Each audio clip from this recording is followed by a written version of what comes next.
So Imara will just get started on explaining what you'll have to do. Did somebody speak? No, No, I think Okay, it was an Imara, you can get automated thing. started. Yeah, Tara, Okay. would you like to give an intro on Hype? So I'll start from the background of the program.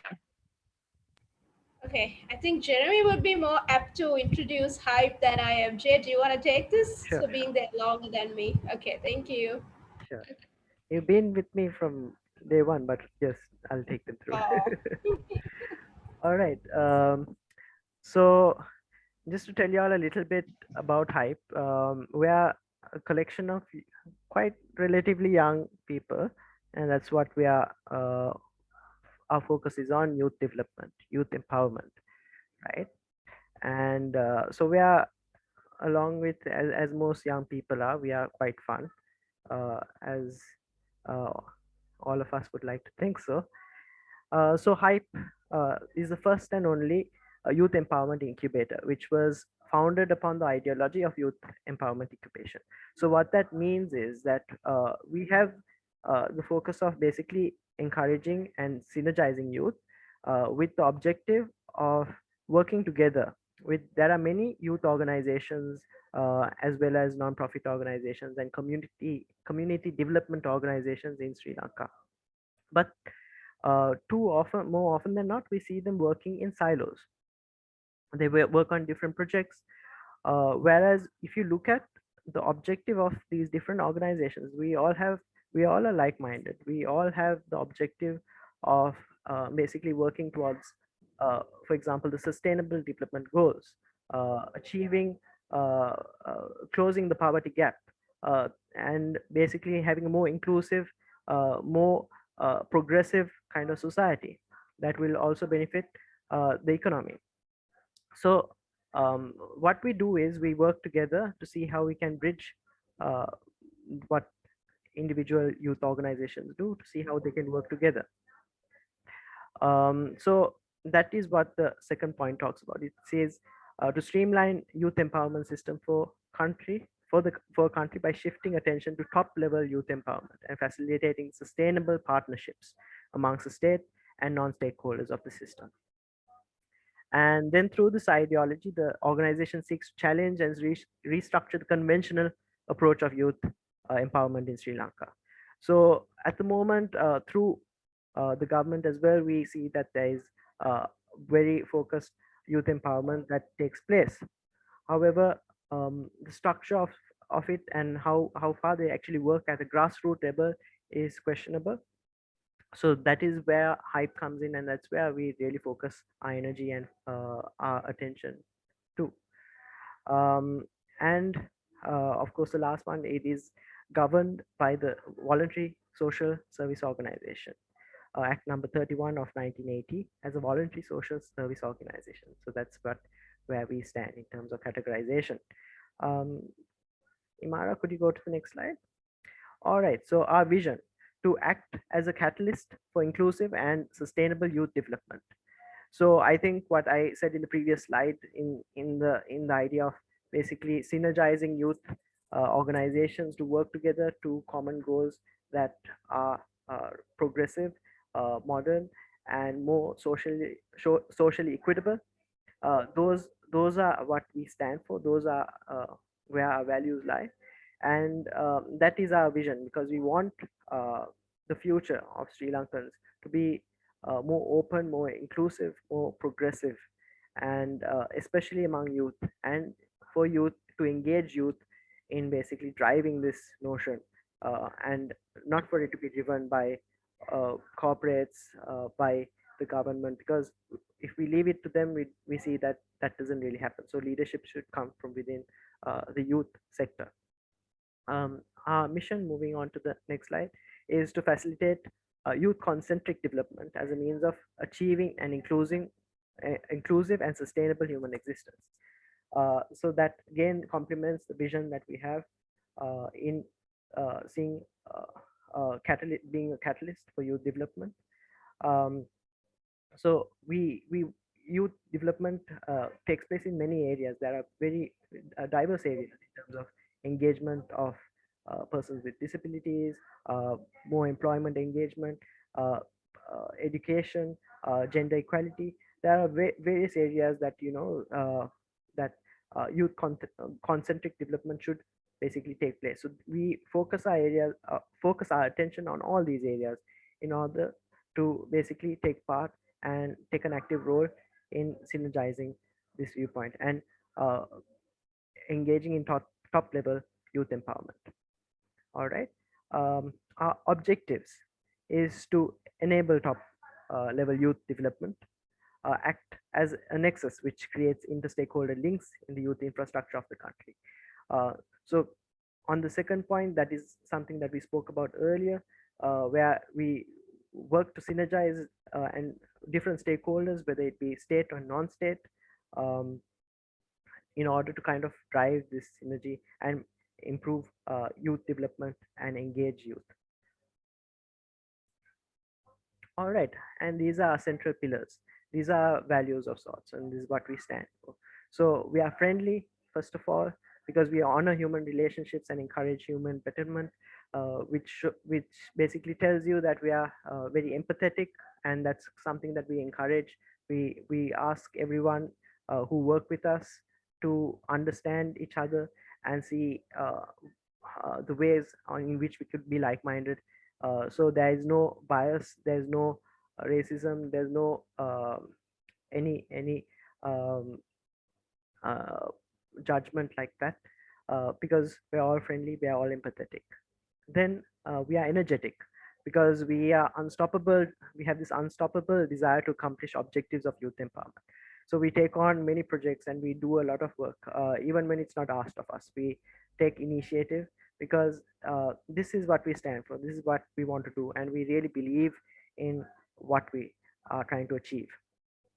Then we are focused because our determination to achieve the best outcome amidst the prevailing hardship. So this is very true.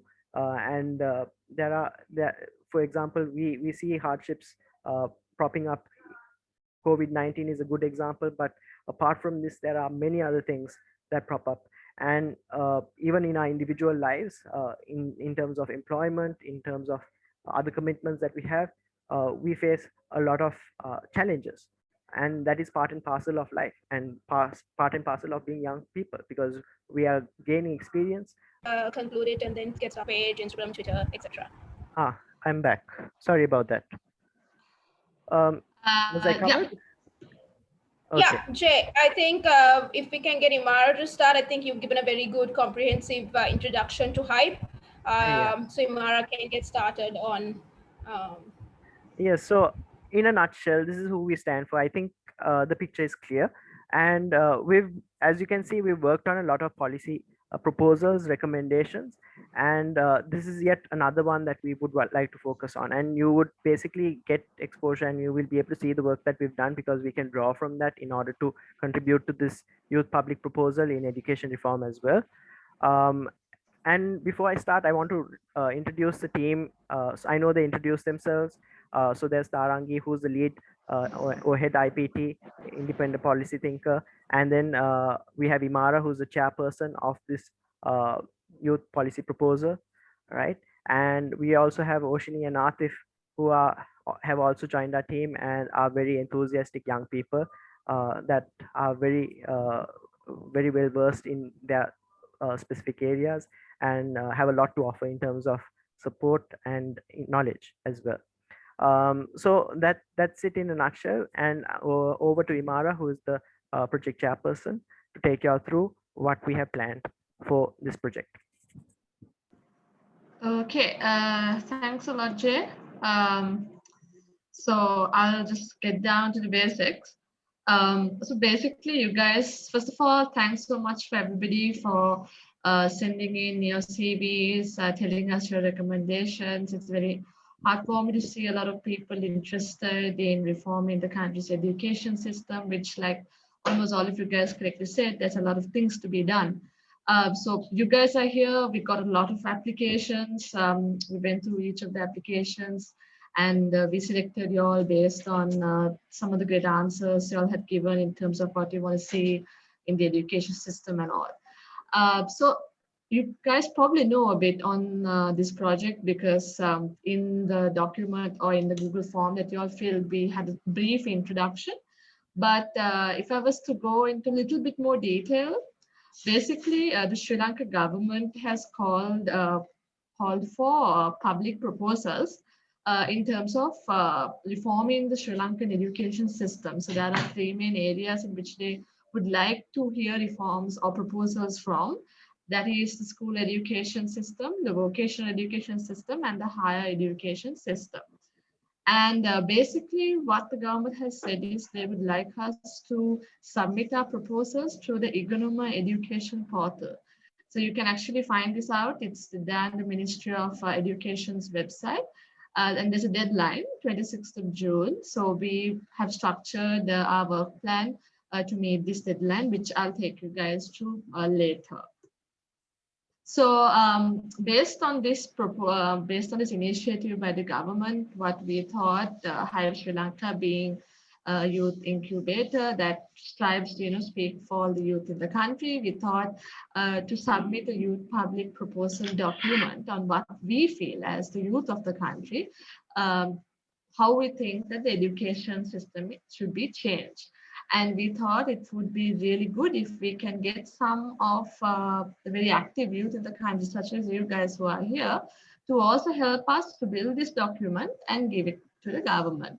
So what we would like to do is get together with you guys, prepare a policy document and submit it, one through the Iganima portal and the other one we hope to publish to make a publication of whatever we are discussing right now into a comprehensive policy document, and hopefully hand it over to some stakeholders as well as put it out in the public for everyone to see. So yeah, let's get started on this. So basically what we thought was, since Sri Lanka's education system is very vast, for us to submit proposals and even for us to kind of structure how all of us are going to work together for this, we decided that based on a couple of areas, let's all work together and divide the work. So the first area that we thought of focusing on is the curriculum and assessments. Now, a couple of you guys mentioned that you all would like to see sexual and reproductive health involved in the syllabus. So things like that would come under curriculum assessment. I will anyway go through in detail what each of these mean. But first and foremost, I think you all would agree with me that from the basics, we should first reform the curriculum and the assessment, the exam structure that we have. So that's one area. The second area that we like to focus on is the education delivery aspect of it. So curriculum and assessment is more of what are we studying? Education delivery is how are we going to deliver it? So that's another area. Then towards the teachers. So for the education delivery to happen, the people who are delivering it, that is the teachers, they have to be motivated and their well-being should be looked after. So we thought that should be the third part of this report. Then to move on to socio-emotional learning. So in addition to our academics and our syllabus and all that, to also look at what builds up a person's character. So in terms of extracurriculars, mental health, bullying, ragging, all of that we hope to cover here. Then finally, inclusive education. I mentioned before, and a couple of you guys said as well, I would like to see some proposals, submit proposals in the areas of special needs education. So we thought that should be something that should be separated from everything else into one separate pillar. So special needs education or inclusive education will be also covered. So all five of these areas we hope to address in terms of what are the reforms for primary education in terms of curriculum, education delivery, teacher development, socioeconomic learning, inclusive education. Likewise, reforms in secondary education and reforms for higher education and vocational training. So these will be the five main pillars, and each of these pillars will address these three tiers of our education system. So I told you guys, I'll take you all through in detail what we actually meant by those five pillars. The first one is curriculum assessment. So like I said before, what is taught in school. So like the subject areas basically subject areas, and then the examinations. So in terms of the subject areas, things that we would like to touch on, and some of these you all mentioned as well, languages, religion, sexual and reproductive health, life skills, mental health. So these aspects we can introduce. So we just put down a couple of points that we would like to touch on, but of course we are going to keep it open and it's not limited to this. You all can bring in any proposal that you all would like to see in terms of the education structure or syllabus. Then the exam system. So the reforms that we want to see, or like how we would like to change from primary, so like scholarships to or middle levels to A levels to university exams, we could discuss under curriculum and assessments. Moving on to education delivery. So we have curriculum, which is what is taught, and education delivery is how is it going to be taught. So what we really want to achieve here is how to ensure teachers teach students in the most effective manner. So one way in which we can address this is by looking at or like addressing how teachers are supposed to teach, the style in which they are supposed to conduct their teaching or the modules. So we can look at areas like interactive learning opportunities or peer assessments, learning spaces, anything and everything to do with teaching style we can address in education delivery. And of course, the infrastructure. So in addition to the teacher verbally teaching you guys, there is also the supporting equipment a teacher needs to deliver the lessons, right? So especially when it comes to blended learning. So blended learning is basically how you teach using digital instruments. So, right now due to COVID, because of the COVID-19 pandemic, we are all learning online. So how are we going to mix digital infrastructure and make sure that children get a good learning experience? So if we want to bring in reforms like government needs to spend more on maybe giving laptops or tablets or anything like that, the infrastructural part of it, we will address under education delivery. Also classrooms. So again, if we want to ask the government to build up or put funding towards classrooms, or classrooms should be built in X number of ways, that could be addressed here, or even other teaching aids, um, smart boards, and all these things could be addressed under infrastructure. Then the third part is teaching development.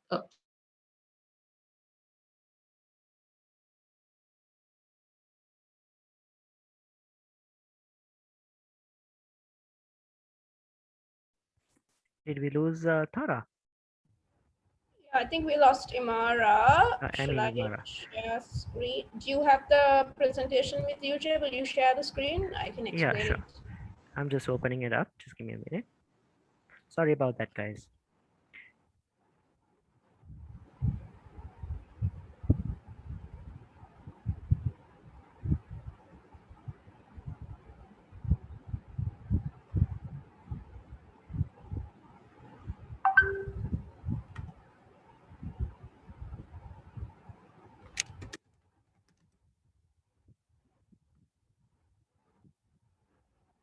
All right.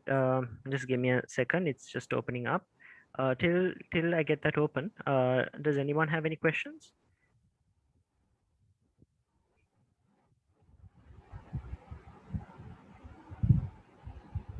Okay. If anyone's shy to speak, they can put it on the chat, and if not, also you can just WhatsApp it to any of us personally or on the group as well. Not a problem.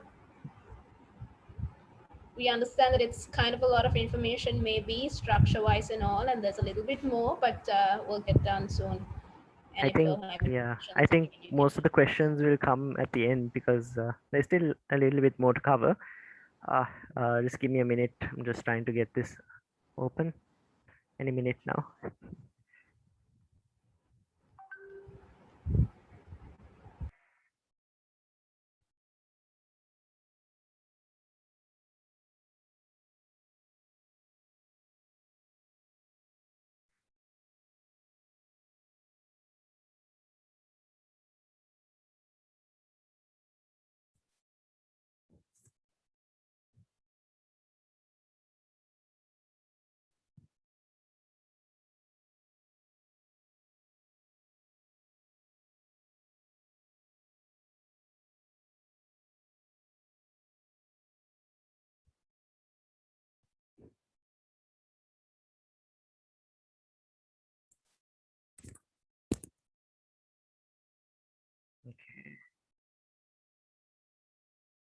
I got it.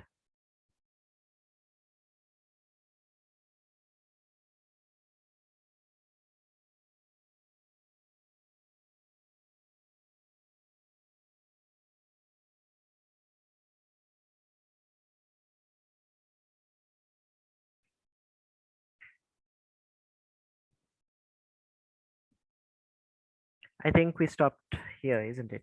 Where we spoke about education delivery. Um, so this is, yes, this is about basically innovative ways of basically teaching, design thinking, all that kind of modern teaching methods come in here.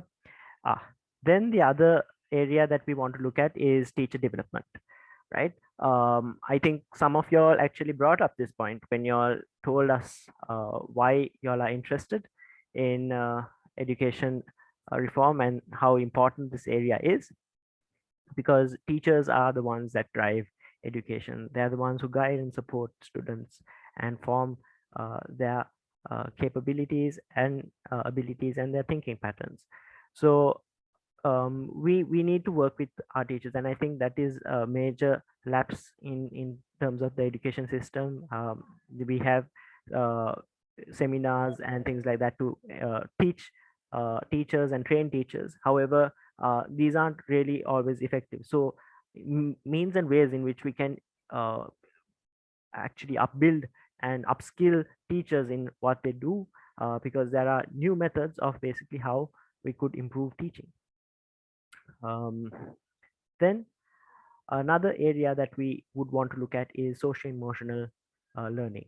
Now, this is very key and important area because it's not only about knowledge in schools, in education, and the way students think and understand and work with other people is very important.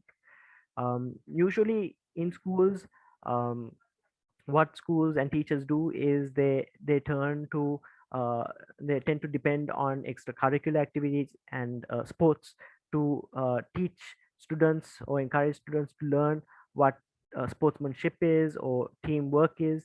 However, that is not really the best kind of approach. I think it really should start in the classroom so that students understand what it is to work with other people, how to understand what the world is like, develop proper attitudes and skills that would help them manage their mental abilities, their capabilities, their personalities that are unique to them, to be able to set positive goals and show empathy for other schoolmates and other stakeholders, and establish and maintain strong positive relationships. And we can't basically uh, trust that students will learn this through experience. No, it needs to be shown to them, it needs to be taught. So this is another aspect that we would like to look at, because this is often overlooked in the Sri Lankan education system. So these are a few other areas that could come in there. The fact that emotional intelligence, how do you upbuild emotional intelligence for students in schools in Sri Lanka? Mental health, how do we look at that? We must understand that students come from diverse backgrounds. They are not always from the same uh, uh, background. Some of them are privileged and some of them are not privileged. And how do we work with students to in order to support them in ways in terms of their mental health? Also bullying and ragging, which is prevalent in school systems today, and how do you control this power systems that kind of erupt in within the school, within students? That also needs to be looked at. And how do how do teachers and school administrators kind of control this? Gender sensitization. We are at the moment, I'd like to tell you all, we're working on another project where we actually teach teachers, and we work with teachers as to understand to what extent do they are they gender sensitive. Are they promoting toxic masculinities or stereotyping uh, gender roles? Do they try to encourage boys to become the breadwinner of the family, become sporty, and suppress emotional feelings that could that are considered feminine. So that is another aspect that we could consider. I think I'm getting too much involved with basically these areas. So capacity building as well. How do you make? How do you kind of find new ways in order to engage students? So these are all very important areas. Uh, and then finally, just give me a second. I need to move this out of the way. The role of parents and family as a part of the school community. So that is another aspect. The fact that we need to engage parents as well, and see how they can also be a part of facilitating education for their children actively, and also consider them in the process. So the final area is inclusive education. This too is an area that is close to my heart personally. I'm just going to lay out all the points so that um, it's very clear. So education for students with who are able have differently able or different capabilities than what the norm would be. Um, how do we make school systems more inclusive? So that those kind of viewpoints, which is not very straightforward. It takes a lot of research to understand how do you make school systems inclusive. At the moment in Sri Lankan society, students with who are differently able, um, they go to a separate school that kind of accommodates any disability that they may have. Whereas I think in society it is important that normal schools, that persons with disability are able to study and learn uh, within uh, the schools that any other student would go to. Why? Because these are people who are part of our society and they also contribute in the same way. Therefore, we need to see how we can kind of engage with them and be able to kind of bring them into the school system. That, of course, is one point of it. So how do we? But we also need to be empathetic to the fact that they have capabilities that are different. So then, how do we basically roll our curriculum and assessments, education delivery, and teacher development, social emotional learning for students who have these kind of different capabilities? That is something else that we need to think about. All right, now to move into the committee structure, right? So now we've discussed these six areas, sorry, five areas um, of that we are going to basically look at, right? And what we need to do is we need to look at these areas in depth, and we need to look at these areas through the islands of primary education, secondary education, higher education, and vocational training, right? Because Igenuma is asking us to create and formulate proposals within these areas, within primary education, within secondary education, and higher education or vocational training, right? So we need to kind of think from that pattern and see uh, how curriculum and assessments, education delivery, and teacher development, social emotional learning, and inclusive education uh, could be applied at a primary level, secondary level, and higher education level, and also in vocational trainings, right? So what we're going to do is we're going to form 5 working groups, right? And approximately 4 members will be in each group, where one member we would like to you all to nominate as a leader, right? Now this is where things get tricky. Tara, can I? Yes, this is where things get tricky. You need to pick which committee that you would go into, right? So we are going to divide you all up into these 5 areas, and within those 5 areas, then you all are going to come up with proposals, recommendations within these 5 areas for the different levels that we spoke about, which is primary, secondary, higher education, and vocational, right? So in order to do this bit, we need to talk to you. We need to have an open conversation to see where you all want to be in. And some of y'all, there might be more people who want to be uh, included into one area than the others. So then we need to kind of negotiate and see where we can come to compromise and see where we could fit you in, and where you would where you would perform and where you would be comfortable most, right? So in this exercise, what we are going to do is we're going to use the aid of the Zoom chat boxes. And what I'm going to ask you all is first to to um, to vote and to say which area that you would like to be included to. Okay, so okay, so all right, Janit has to go. That's fine, Janit. I'll keep you informed. Janit, before you go, do you have a? Are you here? Are you still here? Yes, Charan. Hi, Janit. Good to hear from you after a long time. Is there a preference that you have in terms of these 5 areas?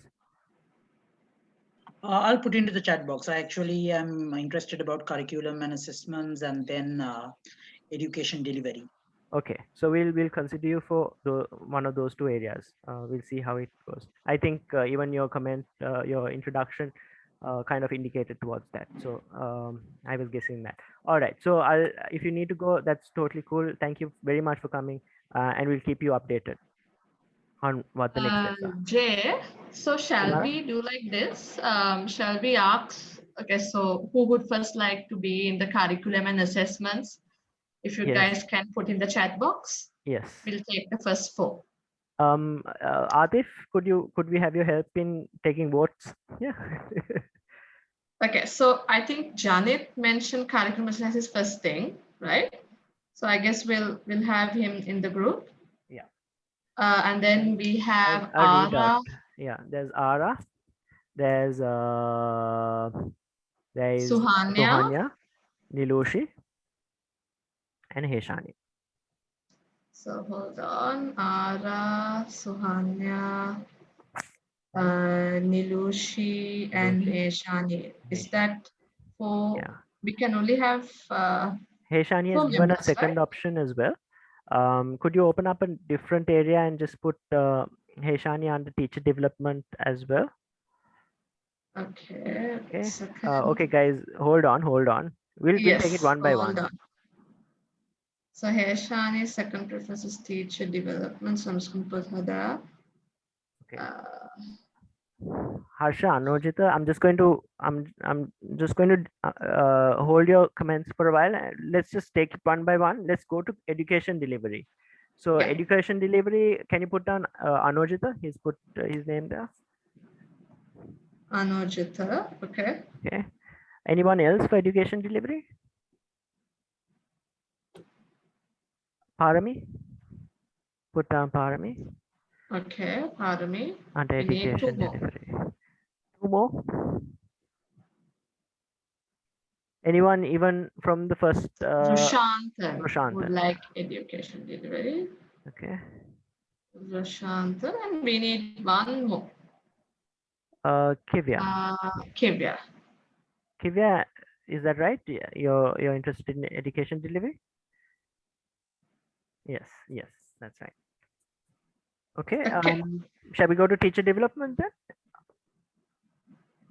All I right. think some people mentioned on the top itself from Yes. people who already answered. So Rushantan is interested in teacher development as well. But we have Rushantan in education delivery. Okay, for So now, let's just put keep in that. there as well, just to see if there are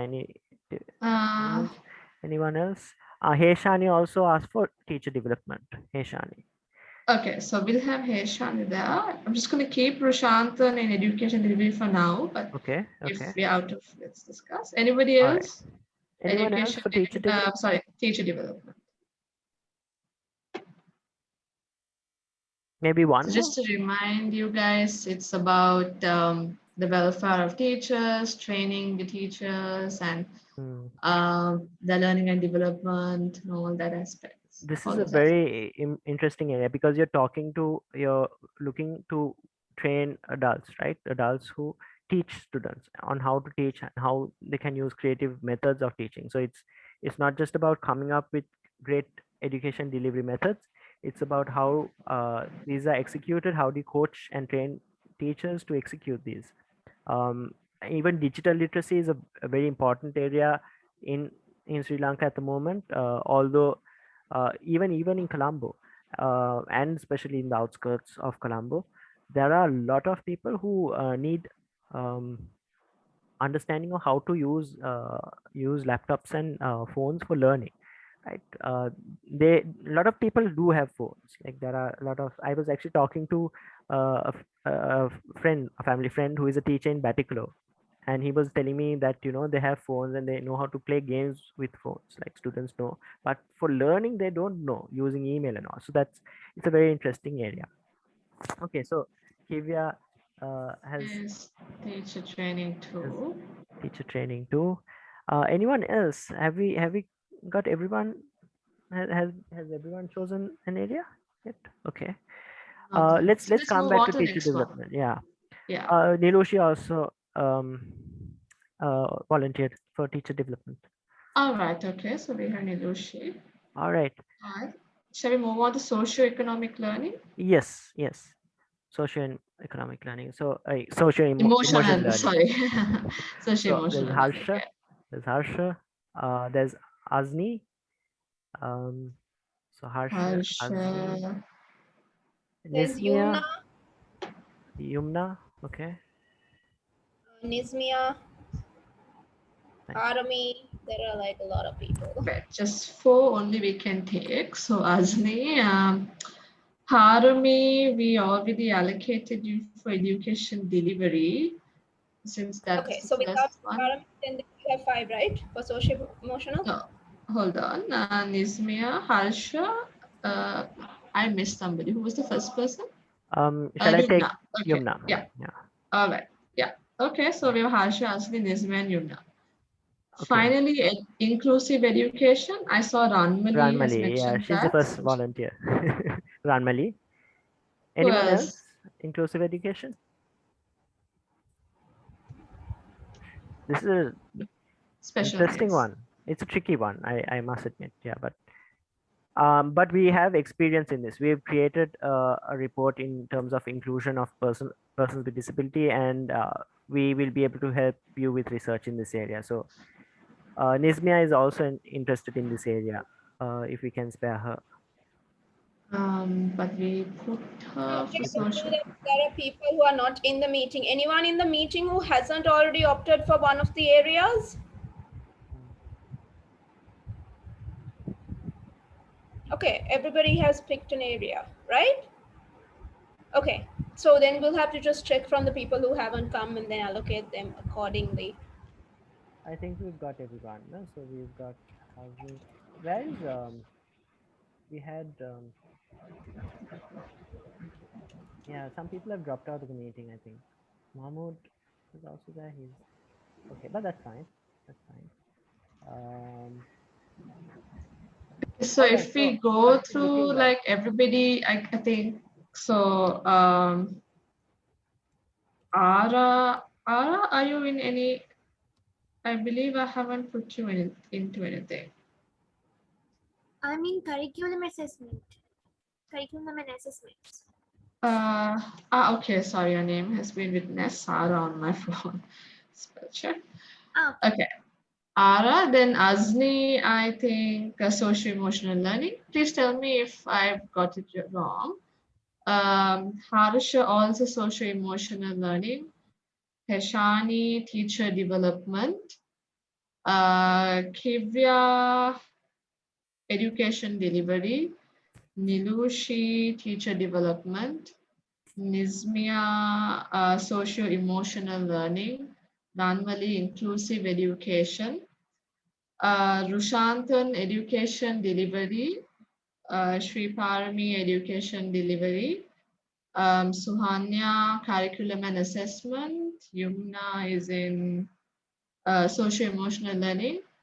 Yeah, okay. Since like, I mean, to kind of be fair to everybody who's still hanging out in the meeting and willing to stay, anybody from that groups that we've allocated who wants to either be in teacher development or inclusive education? I know you'll already have groups, but if I want to switch to, if anybody wants to go into teacher development or inclusive education. Kivya, we put you to, I mean, you said you would like to be in education delivery. If anyone would like, because we have like less people there. So if anybody would like, okay, Nizmia, you want to go to which group? Inclusive education? I think that's what you want. All right, okay. So I'm going to take Nizmia off social emotional learning and put her to inclusive. Anybody else? Inclusive, teacher development, or even social emotional learning. We have one spot there since Nizmia moved.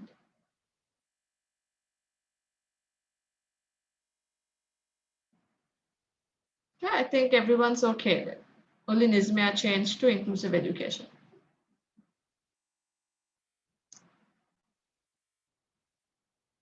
Yeah, okay.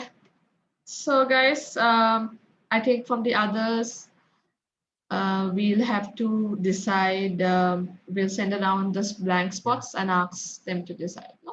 Kivya, you have an interesting point, which I'm going to come to now. I hope I'm not jumping the gun on this one, Imara, but No, go just to ahead. answer your question, Kivya, although you are allocated to a specific area, you would be doing research and trying to make sure that the quota of proposals for that area is filled. However, that doesn't stop you from contributing to the other areas. So that means that you are allowed to come up with proposals and contribute to those areas as well. And if you want to, like, if like the groups are meeting, so over the next week, if the groups are meeting and you want to be a part of that, just make a note on the group. And I think groups should be open to all the support that they can get. So let's say you're in inclusive education and you want to be a part of the discussion for education delivery, and you so you can reach out to whoever on the group who's in charge of that department and ask them, whether you can meet with them or have a phone call with them, and see how you can contribute to that area. That's perfect, excuse me, perfectly fine, because it's very inclusive and we are all being agile, flexible, and we are going to work together. So it should be okay. Niluji is asking whether there's a spot left in curriculum and assessment. Unfortunately, no. We have 4 people already for that. As a popular one. Yes. Okay. Yeah. Okay, so since we have the groups, let's move on to now how you guys will be working together. Guys, the next Um, area is really important, so I think whoever's staying on needs to would be definitely assigned. The persons who are going to kind of lead these groups should stay on for the next area, because that is where we are executing the project. So please stay on. Sorry, Mara, over to you. You're on mute. Jay, I think you are sharing. Okay, I'll share my screen. You can't start screen share while the other part. You'll have to stop screen sharing, Jay. Sure, Mara, over to you. Thanks. Right, share screen.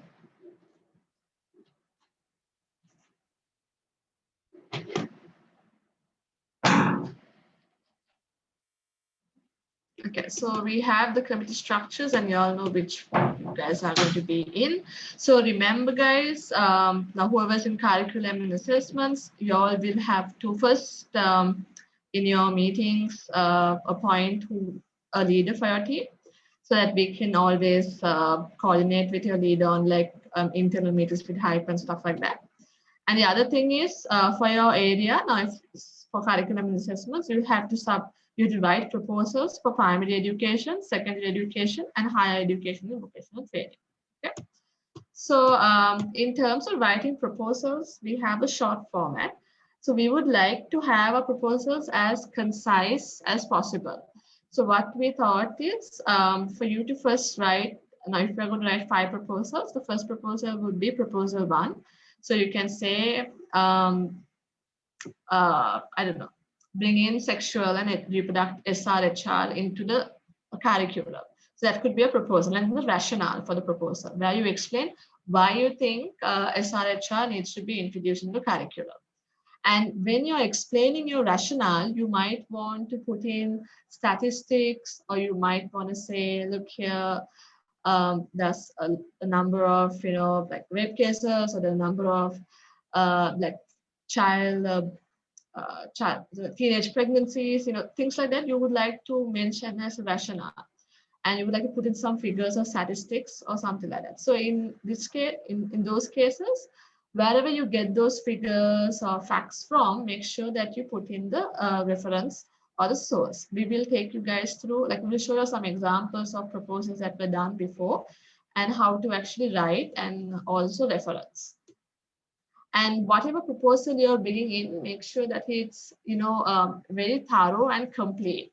So remember, you guys are working on one broad area, and you all have to give proposals for primary, secondary, as well as higher education. So in those areas, some of the proposals that you bring in can be brought forward. For example, if we talk about exams, you would say turn the entire system from like repetition or like knowledge storing towards like more personality or like active interactive sessions or whatnot. So if you sit for O levels, that result is going to affect your A levels, and your A level result is going to affect your university admission. So in scenarios like that, your proposal, make sure that it's connected to each other throughout the system, or like it flows down. That's what we mean by wholesome and complete. Let's not try to have a very radical proposal for primary and then a completely different proposal in the same area for secondary. Make sure that those two are like connected together. And then whatever you're bringing should be sustainable. Now, I know that we would like to see the government investing a lot of money into education and stuff like that, but we can't ask the government to allocate 20% of the country's budget towards education. Stuff like that are not practical, and it's not sustainable.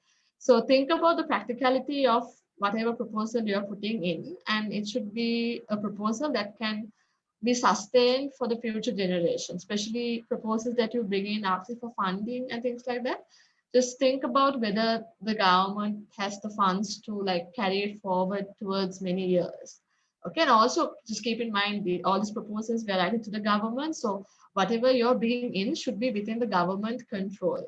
Okay, try not to like, that's why even in our proposals, we're focusing on primary, secondary, and higher and vocational. Things like preschools are not under the government as such. So we have like kept it out. Whatever you're putting in, remember the fact that you're writing it to the government, and it should be something that they can implement within their means.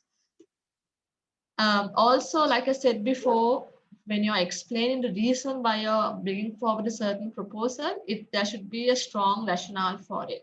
So you don't have to have data and statistics for every single rationale. It can be an opinion, or it can be something that you have experienced inside the system that you want to change, or it can be something that you have seen other people going through and you want it to be changed. So whatever you're bringing in the proposal, there should be a proper rationale, and it should be factually right. Okay, so by factually right doesn't necessarily mean data or stats, but it should be an actual weakness or an actual deficiency in the system. And the sources, like I said before, we will share, Jay will take you guys through how to reference, but we usually in our proposals, we use Harvard references. So make sure that you follow that. So this is one type of reform that you can have. So these are some of the reforms that Tara, me, and some of the other hype members and Atif and other hype members got together, and we looked through some of the previous proposals we've done for various other subject areas, and we extracted certain educational reforms that we would like to see here. So one reform was having Sinhala, Tamil, and English as compulsory subjects in the curriculum from grade 1 to O levels. So we mentioned that you can say it's very short and concise, to the point. As soon as somebody from the ministry opens this, they know that we are asking for Sinhala, Tamil, and English to be made compulsory. And then we've explained the rationale, that it's important that Sri Lanka is a multilingual, multiracial country. Everybody should know the 3 languages. So we've explained all that in a very clear and concise manner. And then we have kind of looked at this this national education NIE document. So that we have put here as the link. And I mentioned before that you must use Harvard referencing. So this is the format Jay will take you through. You put the link in separately and then you convert that into the Harvard referencing format as well. Another type of reform, this was increasing. So right now, those with disabilities, they're only supported by the government until 14 years of age. After you pass 14 years, you're not going to get free education, especially in these special needs schools. So we have asked to increase it to 16 years. So again, you can see it's very clear. We asked the government to increase the compulsory education age to 16. And then we have explained the rationale. So this we have explained through numbers, saying if you look at the persons with disability population in Sri Lanka, about 55% of them are not in the education system because they don't have access to special needs education, since the government doesn't sponsor them anymore. And we have explained all these other statistics as well. So you can bring statistics and data to support your cause. And then we have put in the reference. Another form of reform that you can have now, some reforms you can't explain in one sentence. So it's okay, you can have a pretty long reform, but make sure whatever reform you're putting in is very structured and clear. So here we have talked about a student mentality. So to eliminate ragging, what can be done? So we have put forward like a system where you can have an anti-ragging committee in these universities, have an anti-ragging squad, all that. So you can have 5-6 points under one proposal. It's totally fine, but make sure that it's very concise and clear and to the point. And then we have also explained the rationale for it. So this are like three, I mean, it's we've shown you three types. Doesn't mean that you can only have proposals and rationales that are like the three that we showed you, but try as much as possible to keep it to, I mean, you should definitely have it in this format. In addition, to keep it very short and concise and to the point, backed by factual data or experiences. Okay. Any questions on the way of writing these reforms before we get into referencing? Because this is a pretty important area.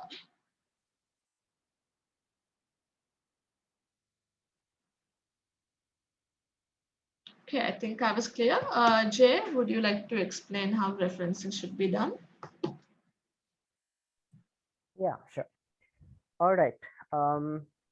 Sarah, I'm going to do this. Okay, I'm just going to use this to explain what referencing is, how this has been done, and then I will need the screen back to kind of demonstrate how different ways and how they kind of use the internet to reference. Okay, so guys, can any of y'all, no, all of y'all, definitely you've been through the school system. I know that there's a couple of law students. Can you all tell me, why do we reference?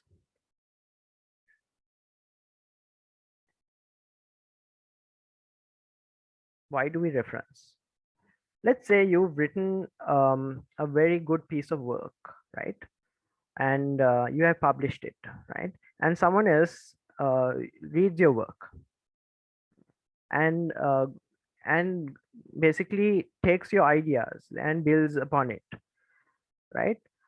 Does that mean that the idea that they have written down in their new piece of work, although they have referred yours and read your work and they have brought it into their work and kind of advanced on it, does that make that work their own? What do you think? Anyone? No, that's plagiarism. Yes, that's plagiarism. They should give credit to the writer, right? So this is a very key area, and it in other countries it's a very important area, because when you look at other people's work, when you take and you look at refer other people's work, which is completely fine, because you're looking at building information. It's part of a research process. You look at existing literature, you look at existing information in order to form your ideas and kind of develop new ideas, right? And based on that, you kind of adjust it and apply it to your circumstances, or else you kind of advance on it. So that is basically how humans create information, create knowledge, right? But one thing that we need to make sure in terms of academic methods, we need to give uh, due credit, right? Due credit means if, let's say, Tarangi wrote a piece of work and I read her work and I bring it into my work, I need to reference and say, okay, Tarangi is the one who came up with this idea first. Or this is as Tarangi stated, this is what I'm talking about. So as you can see, there's an example of um, a reference, right? And in Harvard referencing, which is a style, it basically first you look at the name of the author, so or the link, right? So the name of the author in the second in the example, BBC is the publisher, so you can see BBC has been mentioned, but if not, it would be the author. So let's say I wrote the article, it would be De Silva, Jeremy, and if I'm from an organization, that organization. Then the year that I published that document, and the title of my work, the title of my journal article or article, and also the web address where you would have found it and the access date. Now you see a clear example of that below. All right. Um, now, could I have the screen, Imara, just to show them? Guys, hang on. I know that some of you all might know this, but I want to make sure that everyone knows what referencing is, so that we are clear. So there are two types of referencing, right? Now, what we just saw is what would go into the list of references. But then there's something called in-text referencing. For example, if you take a phrase, okay, take a phrase and that you take out of a piece of work, you need to basically give reference to that. So there are two ways of kind of referencing using Harvard method. You could say according to, I'm going to use my own name, according to De Silva and the year that I published my article, and then I would say basically I would refer what the person would say. Let's say it's De Silva. Let's say it's Imara's paper that I'm referring. Let's say it's according to Pereira, Imara Pereira. So you would use the last name of that person and the year. That would be sufficient, right? And if someone wants to know which Pereira, there are so many Pereiras. There's Tisara Pereira, there are so many Pereiras. So then you would basically, that person can refer to the list of references and find out, okay, which Pereira and the year, because that is sufficient information to kind of indicate where they got that information from. The other option is at the end of a phrase, let's say, give me a quote. Thing is gold. Then you would reference the author of the person who said that and the year. Author would be the last name and then the year, right? And again, if they want to find out who wrote it, they could go to the list of references. Now, since technology is advanced, there are easy ways of finding out how to reference work. Now, let me show you. Google Scholar is a source of basically a lot of information, right? So most of y'all, if y'all are part of a university system, y'all would have access sometimes if the university gives you, especially if you're part of an international university, and I think even in the local universities, they'll give you access to an online library. Online library would work like this, where you basically could, like Google, you enter in a topic. So let's see, so we are looking at inclusive education development. Usually libraries from universities are better because they look at databases which publish academic material, so they would be academically sound, whereas ResearchGate, things like that aren't completely academic sound because they haven't been vetted um, uh, by professors or by experienced peers in that specific area. So if you're looking at a legal area, it wouldn't have been vetted by that legal area, whereas because these are basically where people could just publish. So ResearchGate, anyone who has done a research, if they have an account, they can publish it, and then other people read it and then they make comments. Not to say that it isn't relevant and it isn't good enough, but journal articles or peer-reviewed journal articles are considered at the forefront of academic quality. All right. So now I've used Open Google Scholar. Everyone has access to Google Scholar because it's free. All you need to do is go to the Google Scholar site. You can basically look at if you want more frequent or modern information. You can say, okay, since 2017, you can basically narrow down your search by that. Also, you would see, you could go to the article and you can read what the article is about, the synopsis. And if you want a reference, here you go. Here you go. You have different referencing methods. So there's MLA, there's APA, Chicago, and what we are looking for, Harvard. So all you need to do is copy that and bring that to your document, right? If you can't, if you find it hard or you don't understand how, if you find a link, let's say to a website that you can't reference, then we will allow you to kind of put the source as a hyperlink, which is a website link. But we prefer if you could put the citation or the citation which will go into the list of references, which is important. And we want you to reference each proposal right under that, because the rationale of that proposal needs to be backed by facts. The rationale needs to be backed by facts. Okay, so if you remember, Imara showed you the structure. That would be the proposal, where you write the proposal and then you write a rationale. And the rationale needs to be backed up by some statistics, some data or information, or some facts that, proving the fact that this is an issue in Sri Lanka, or the fact that, the proposal that you have given has been successful in another country or in another context. And then you give the source.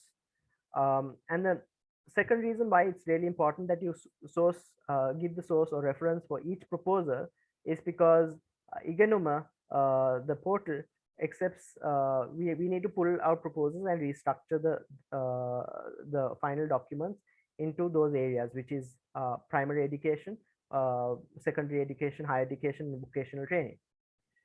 Now, another thing, if you don't have access to a document, now I think you have access to this document. Okay, I think there's access to this document. But if in case you don't have access to a document, I taught this to Atif a couple of days ago. I think this would also help. Sometimes you have limited access because you need to pay for certain academic literature. You can go to this website I call Sci-Hub. I will try to include this into the PPT or the document that we share with you. And usually if you paste a link there, and I'll try to show that to you once it loads. And also you can use this website, Cite This For Me. But I think if you can't get a reference, like you can't get the academic style and put it into context, just copy the link and keep it there, and we will work on it, and we will transfer those links into Cite This For Me, through Cite This For Me to get the proper reference. But if you can get the reference, which is basically more often than not, on the website itself as well, you get the reference. Let me show you.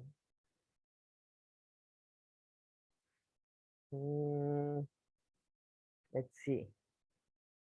Okay, so this one does here, download citation. Let's click on that. And sometimes you might be able to download the citation. You can say, this is the format. So this is plain text. Plain text, and it might download notepad with the reference on it. So the internet kind of provides. So you look for those options where it provides. But if not, if you can't find an option and it's a difficult, I don't want you to spend too much time racking your brains on how to reference, because the priority should come on writing good quality proposals and good quality rationales. So to refer and go through the material, that is your priority. So if you can't find the proper reference, just put the link there if it's a web link that you're looking at. But if you look at articles now, even this article has a list of references, because within these journal articles also you find references. All you need to do is go to the reference, and you can also refer references of the articles that you look at, if that makes sense. So here you go, if ever you have trouble, just go to Harvard referencing, look at images, and it basically shows the structure of a standard reference. All right, or else you can visit our presentation and it will take you through it. That is referencing in a nutshell. Does anyone have any questions or suggestions with regard to referencing?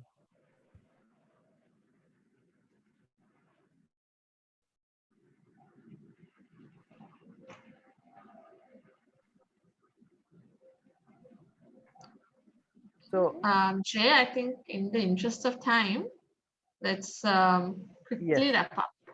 yeah. Just one more thing. I just want to show you an example of an in-text reference, right?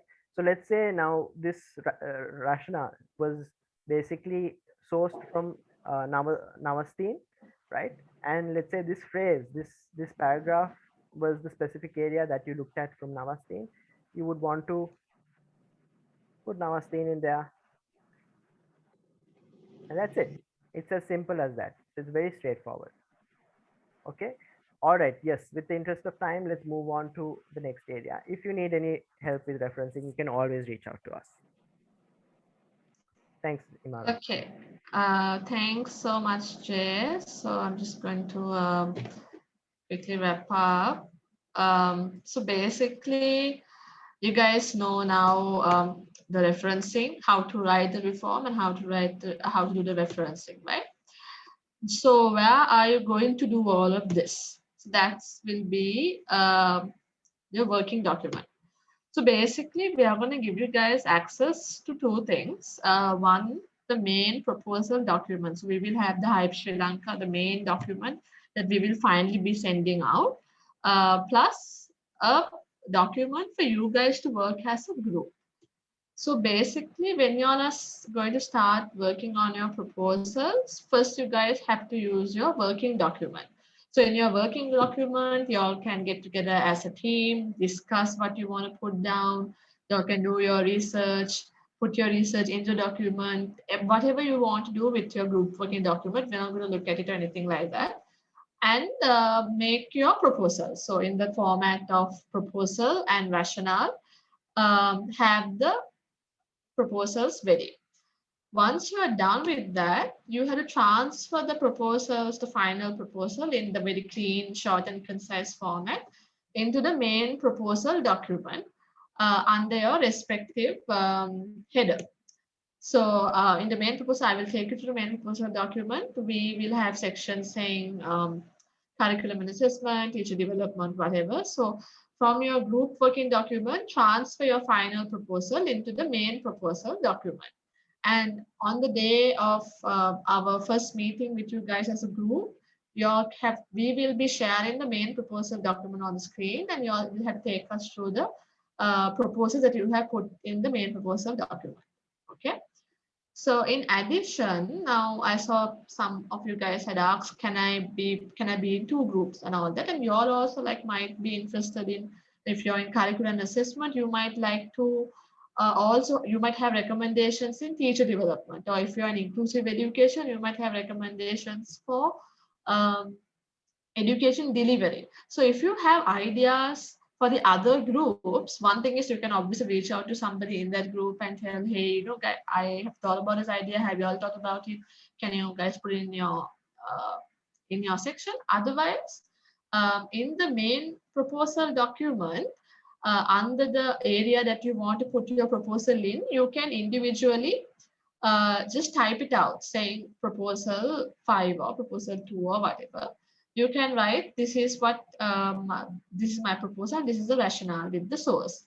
But whatever you're putting down, since you're not in that group, make sure that you highlight it in red.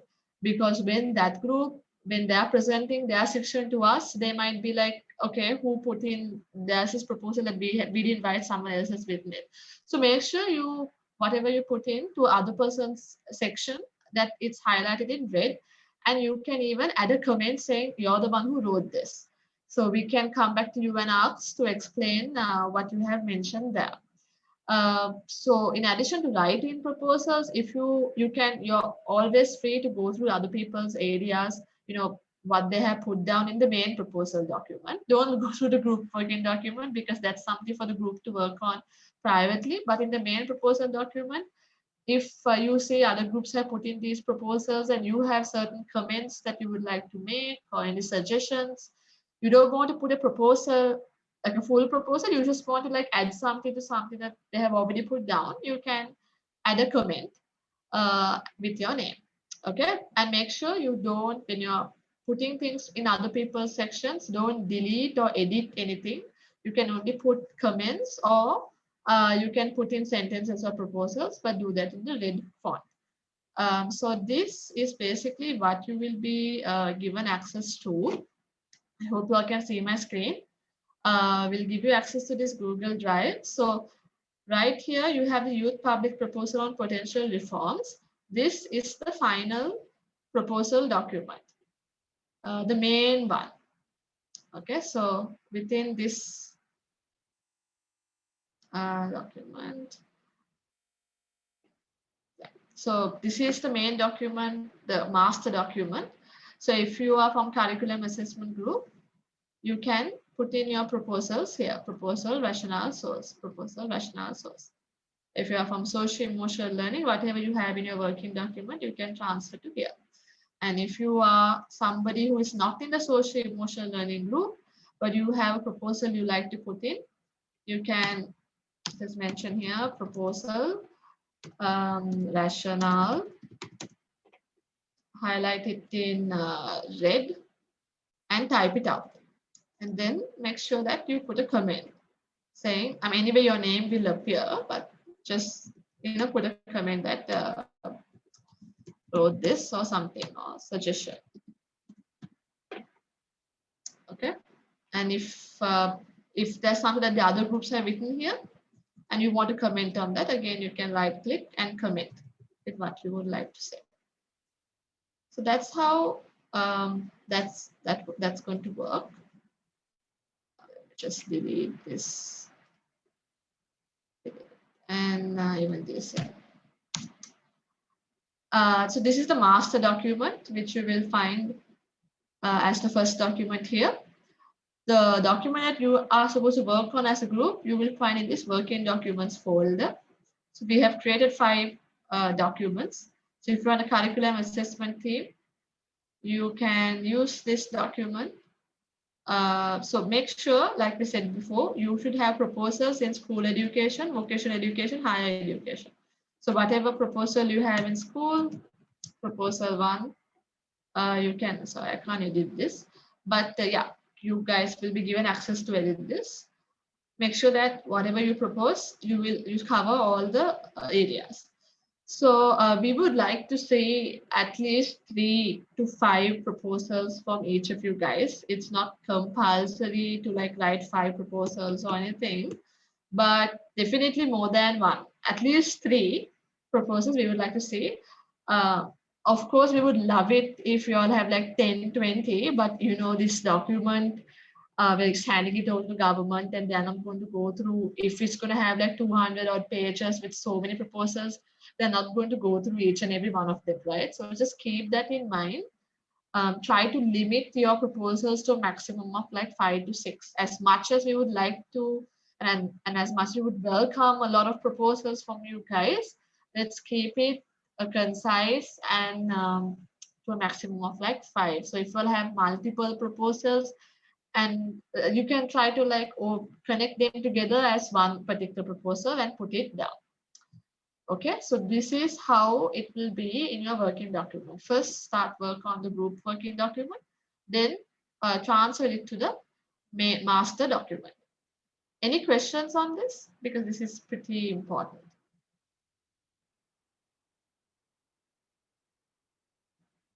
No? Okay. Right. So in terms of the timeline, so today, 28th May, we met each other.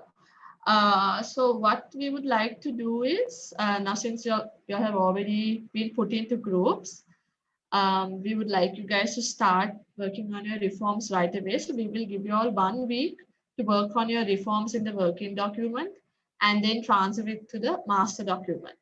So on the 1st of June, we would like to quickly have like a small progress check call with you guys. So by 1st of June, if you all can have some reforms, we're not going to go through the reforms with you all. We're not going to ask you to explain the reforms or anything like that. But we will schedule like 15 to 20-minute calls with each of you guys and just ask how things are, how you all are finding the process going, and if you all have put down any reforms, and if it's if larger challenges, stuff like that. So just a small progress check we will do by 1st June, and we would like you all to at least meet each other and discuss some things by 1st of June for us to have that call with you all as a group. So we will have these calls with each group. Okay, we won't ask all 25 of you guys to be together. We will individually call each group. Then 4th of June, we would is the deadline for you guys to submit your reform. So in your working papers, you all have discussed and put down proposals and then transfer it to the master document. So that should be done by the 4th of June. All your reforms should be there in the master document by the 4th of June. So then 5th and 6th June, our team, we will go through what you all have put down in the master document so that we have an idea on what you all have done. And then 7th to 11th June, we will have meetings with you guys to take us through what you all have put down in the master document. So 7th June, we will speak to the curriculum group, 8th June, education delivery group, 9th, teacher development, 10th, socioeconomic, and 11th, inclusive education. So these groups, you guys have to be ready by these dates. We would like to have all of you guys in the calls. So if possible, please clear your schedules. We'll work on a time that's comfortable with everybody. And the Hype Sri Lanka team, we will like you all to tell us what you all have put down in the main document, and any clarifications, all that, we will get those sorted in these individual calls. So with that, I suppose, we will be done with your suggestions. If there are any work to do from here onwards, we'll work on those together. By 12 June, we hope to have the entire document ready. And we will have an external committee meeting with you guys. So all 25, or that is including the internal team, let's go through the document as the entire committee.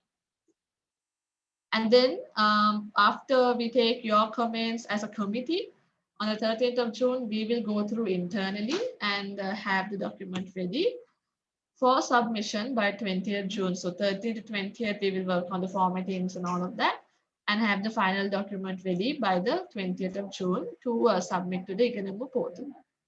So this is the timeline.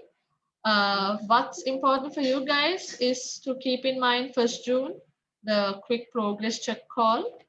4th June for you all to finish working on your reforms and put it to the master document. And 7th to 11th, one of these days, your group, we will have a call with you all. And then 12th June for all of you guys to be present so that we can go through everybody's sections, have recommendations, all that finalized. So any questions on this? You all would like to clarify, any comments? I know it's very, very tight. But thing is by 26th we should submit. So actually we kept a closer deadline so that we leave a buffer in case things go a little out of hand. But we would very much like to stick with these deadlines and have everything ready to submit. Okay, so if there are any questions, you guys can ask us now. Guys, one thing that I'd like to highlight is that this is a little bit strenuous, and but the good thing is that we are a 25 strong team, right? And some of y'all, all of y'all seem like y'all are credible, come with a lot of experience and bring a lot of knowledge to the table. But uh, I know that one thing that we all struggle with is our commitments, right? We have personal commitments and commitments to our career, and um, this and you're doing this voluntarily because this is something that you're passionate about. So during that week, as long as you keep up and you do as much as you can to prepare, do your research in advance and prepare early, that would be the most important area of and preparation, right? So you make sure you keep and keep in touch with us. And if you all need help, and if you all have confusions with regard to how to manage the Google Docs, where to kind of contribute to, please speak to us. And also don't meet amongst yourselves, have that conversation. I know y'all don't know each other sometimes, but that doesn't matter. Just pick up the phone, y'all have each other's numbers. I don't think anyone would be upset with you. Let's say Ara, if you want to speak to Ranmali, just reach out to Ranmali. I think that's kind of the environment we want to create, where we're all comfortable with each other and we trust each other to work towards this common goal. So yeah, I just wanted to highlight that. And if you all have any questions, please let us know. So Suhanya has a question. For each section, we'd need around 3 to 5 proposals. Is that per primary and another 3 to 5 per secondary? Good question. Imara, do you want to take that? Or? Yes. So we just need, sorry, I just forgot the name. Suhanya. Suhanya, so 3 to 5 proposals for the entire section. Okay, so you don't need to have 3 to 5 in primary, 3 to 5 in secondary, 3 to 5 in vocational and higher education, 3 to 5 as a whole under curriculum and assessment, or under teacher training, or under education delivery. So for the main section, 3 to 5. No need to have per education system area. And another Any thing, other questions? And yeah. I Sorry, have Jay. another question. Yes, Azmi, tell us. Yeah, in the presentation, there was a proposal saying that all 3 languages should be made compulsory from grade 1 to 11. So that kind of proposal, how do we categorize for the primary or the secondary? Good question. So in that, I think our proposal was from grade 1 to ordinary levels have all 3 subjects, right? So you can have it under, so it would tick off both primary and secondary education. You can keep it, since the starting point is grade 1, you can have it under primary education, but definitely it flows down to secondary as well. So you can put it under the primary section.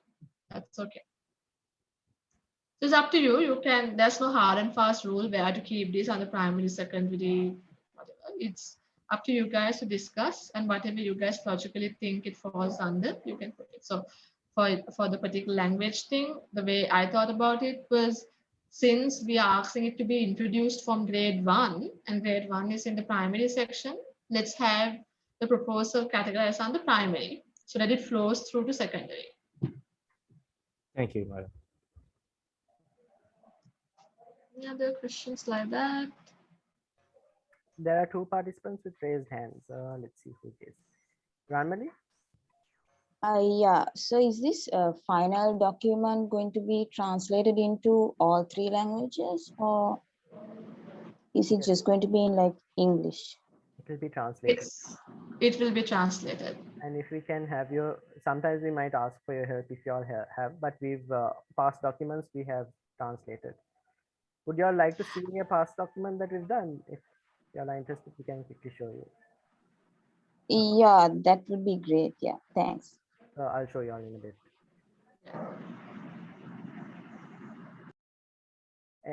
Hey Shani, you have your hand up?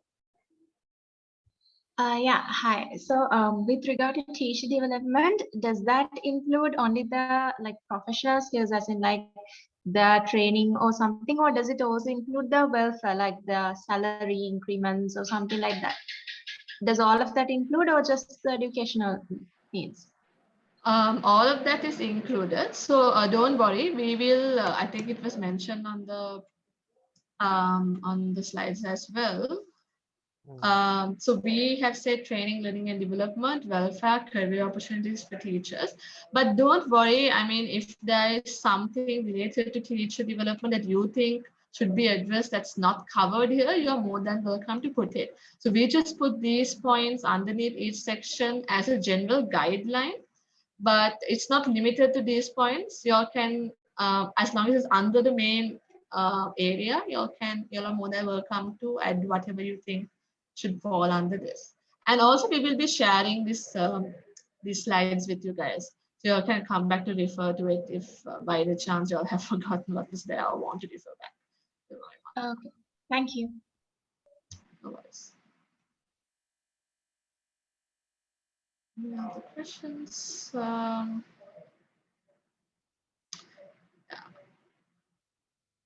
Jay, I think you have shared the link to the Ignoma portal and Yes. Ara has a question. Ara, go ahead. Yeah, I have a question that extracurricular activity is also a part of education. So to which report structure it comes under? yes, that Ara, it comes under socio-emotional learning. So Okay. all the extracurricular sports will be here. Okay, thank you very much. I have another question. Mm-hmm. The methods like including a syllabus like teaching laws to the students and the co-habituations subjects related to it. So that fall under which topic? So So there any, anything yeah. will related to curriculum subjects you can put in here. So any subject that you would want to, so in curriculum assessment, we have the subjects and then the testing of those subjects, right? So you can put any subject related, academic related things here. Non-academic related areas would be covered under socio-emotional learning. That's why things like extracurriculars and sports, mental health, bullying, ragging, those are part of socio-emotional learning. So if I am clear, then the civic education topic will fall under curriculum and assessment. That's right, yes. Thank you. But delivery methods, that would be completely, that would come under education delivery. So new ideas in terms of teaching, that comes there. Ara, you have another question? Yeah, I have another question that under curriculum and assessment, there is a category. I mean, there is an education structure called life skills, and in report structure also there is a category called social emotional learning. So, what is the difference between? Good question.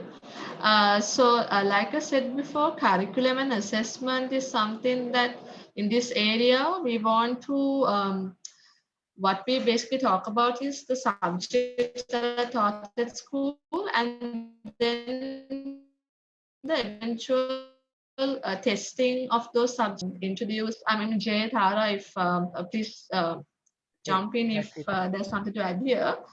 What we basically mean is if you have any like let's say I can't think of any examples, Yeah. any subjects that you want to be like part of the textbooks or to be taught in the classroom, and then that will eventually count towards the assessment or like your exams and stuff like that, then it will be coming under life skills. But something like emotional intelligence, mental health, these are in addition to like testing you on it or anything like that. These are about how to create that culture, how to get people talking about mental health, emotional intelligence, not necessarily study them, but more of like how to create a culture and how to get people involved in it, activities, things like that.